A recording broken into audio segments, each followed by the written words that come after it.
আল্লাহর সন্তুষ্টির আশায় গরিব দুঃখী মানুষদের কত কোটি টাকার জাকাত দিলেন শাবনূর, যা রীতিমতো নের দুনিয়ায় আলোচনার ঝড়।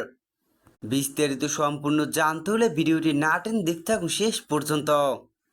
মুসলমানের পবিত্র মাস হলো মাহে রমজান। এই মাসকে ঘিরে সমস্ত প্রবীণ প্রাণ মুসলমান মানুষরা আল্লাহর প্রতি ইবাদত করেন, সমস্ত পাপ গুনাহ থেকে নিজেদের দূরে রাখার জন্য। আল্লাহর সন্তুষ্টির আশায় বিদ্যমান মানুষরা সামর্থ্য অনুযায়ী জাকাত দিয়ে থাকেন। জাকাত হলো ইসলাম ধর্মের একটি গুরুত্বপূর্ণ ইবাদত। প্রতি বছরে সামর্থ্যবান মুসলমান সম্পদের নির্দিষ্ট অংশ গরিব দুঃখী অসহায় মানুষদের দান করে থাকেন। তাকে জাকাত বলা হয়।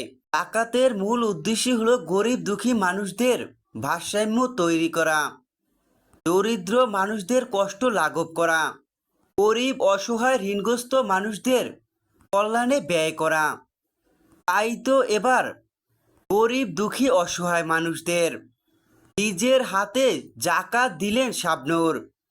এখানে দেখা যায় শাবনূর খাদ্য সামগ্রী, কাপড় ও নগদ অর্থ সহায়তা গরিব দুঃখী মানুষদের নিজের হাতেই দিচ্ছেন শাবনূর।